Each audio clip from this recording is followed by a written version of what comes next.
You must know inside in the deepest part of your being that you matter. Not just that you matter, but also why.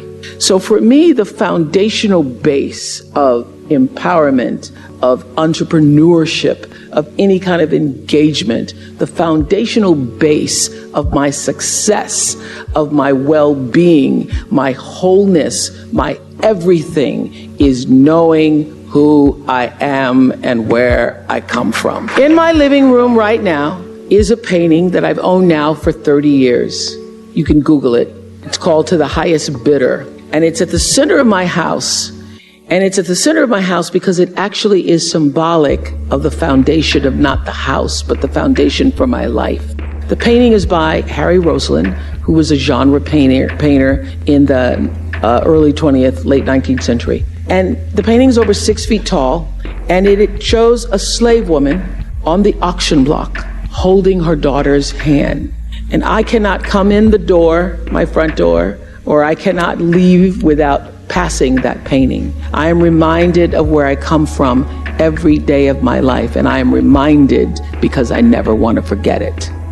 And in my library, I have a framed list of enslaved African-American people, remember I showed you, who were held in bondage on various plantations, listed in the ledgers alongside the cows and the horses and the buggies and the other property. And I pass this list every day. And often I stop in front of it and just speak their names out loud and their ages. Jonas, 11 years old, $500. Sarah, 41 years old, $900. Elizabeth, 57, $800. And I force myself to consider the absurdity and the obscenity of prices being affixed to each one should they be placed up for sale.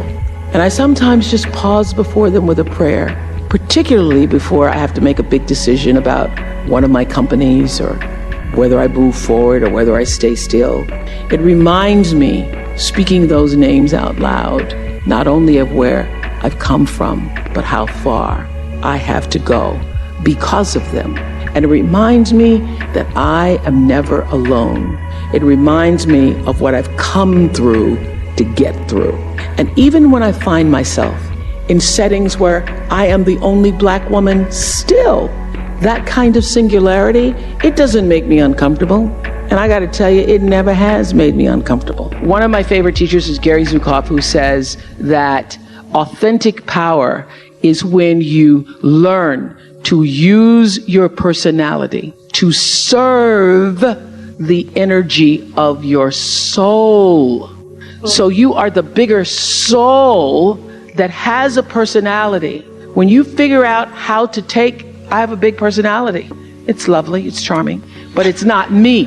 It's not me. I'm here to do my soul's work.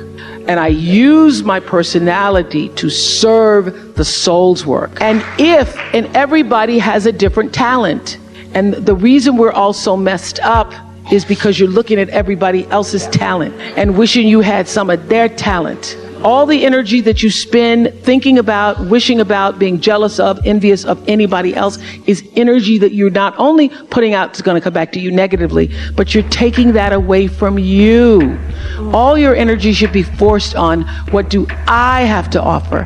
What do I have to give? How can I be used in service? Because Dr. King's message of not everybody can be famous, but everybody can be great, because greatness is determined by service. And there is not a job in here that you can do that you don't switch the paradigm to service and not make that job more fulfilling. I don't care what the job is. If you say, I'm a singer, I'm a dancer, I'm an artist, I'm a teacher, I'm a nurse, I'm a doctor, I'm a janitor, I'm a clerk, if you say, if I look at this from, how do I use this in service to something bigger than myself? It no longer becomes a job. It becomes an offering to the world. And that is why you're here. And when you can line up with whatever that is, line up with that. And all you have to do is keep asking the question. And ask the question in purity, not in, when's it gonna come? The reason why I was #1 for 25 years is because I figured out early on, there is no story anybody has ever heard that somebody else hasn't experienced. Nothing. And I also figured out, probably maybe the first or second year, that all pain is the same. That a mother in Somalia feels the same way as a mother in Seattle when she loses her child. And the common denominator in the human experience is our emotions and our feelings. And the more vulnerable and open you are willing to be with your story, the more actual understanding you create with other people, and the more powerful you become. People don't think less of you for sharing your story.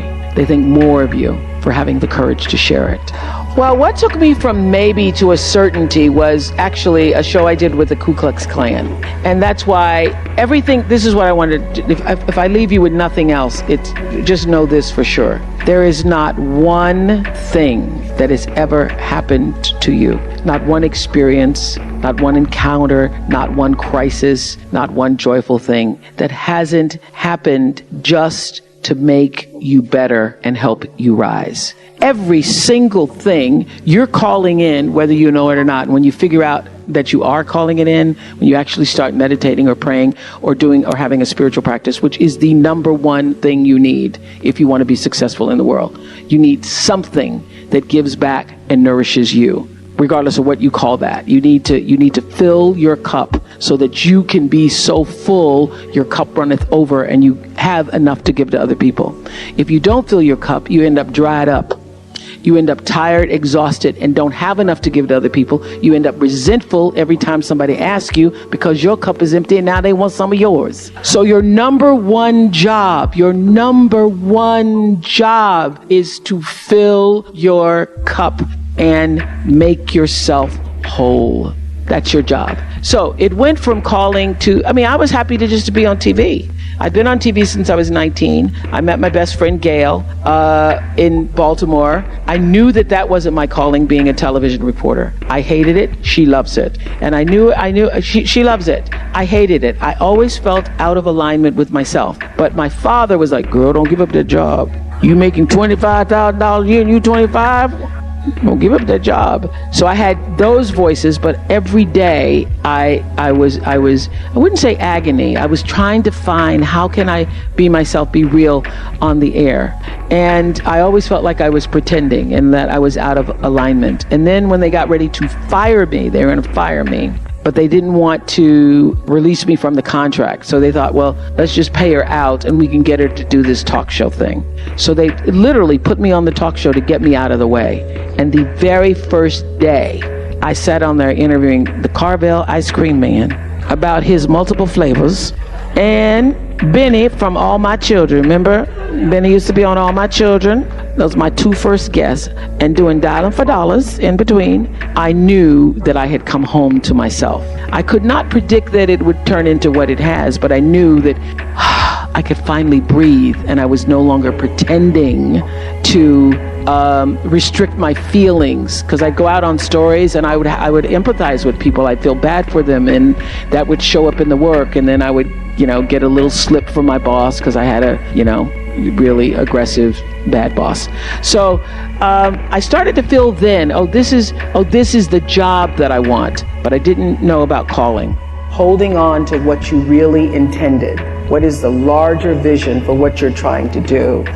It's what Stephen Covey has often called beginning with the end in mind. Holding the end in mind is what has gotten me through every crisis, either business or philanthropically. For years on my show, people would stop me in the street and they would say, oh, you changed my life, you changed my life. And when you hear that a lot, starts to, you're like, oh, really? I changed your life. So I started turning it around to people to say, all right, tell me how I did that. And then for the first few times, people were thrown, like, tell me how I did that. But to know that you've been able to do something that changed, as I said, my favorite work with the girls, and they love it, is the trajectory. Your life is going this way, and somebody comes along and makes an offering that can hit the core nerve, central nerve of your being, your existence, and changes the way you see yourself in the world. That's what I'm looking for. Wherever you are in your life, whatever space you hold, whatever your status is, you have the power to give back from where you are and to use your life, because that's what all of our lives are for, to use your life as a force for something that is bigger than yourself. And that the law of nature that says what you put out comes back, that when you do that, and it comes from the center of yourself, not just from writing a check, or I'm going to do this because it looks good, or I'm going to show up in church, or I'm going to tithe, or whatever, but you do that from the center of yourself, that is what true humanity is all about. So I wanted to you know, for me, anytime I get anything, and that's just the nature of myself. I do something called Super Soul Sunday, and I was interviewing Carolyn Mace, who wrote a book called Anatomy of Spirit. And what's really exciting for me is that we were able to broadcast that not just on the cable platform, but to also blast it around the world. So we simulcast it around the world. So all around the world, people are tweeting in, thousands of people at the same time. And she said something that really hit a nerve. I knew it would hit a nerve with everybody because it hit a nerve with me. She was talking about how most people lead their lives following a course that is not their own. And that unless you can find the course that is truly your own, you will remain off course. And she was talking about how so many women betray themselves, and that when you betray yourself in relationships, regardless of what those relationships are, that you are no different than the person who hurt you. Now, that's just a simple little sentence. When you betray yourself, you're no different than the person who hurt you. The reason why I wanted to do that show is so that people would feel and be able to discover a path to better themselves, a way to see themselves differently. And that one little phrase, when you betray yourself, you become no different than the people who hurt you, open the door for that. So I, in that way, am validated because I'm very clear about what my purpose on earth is. I'm very clear that the work that I do on television is just a way of me manifesting myself as a vessel and a vehicle for the larger energy that I call God.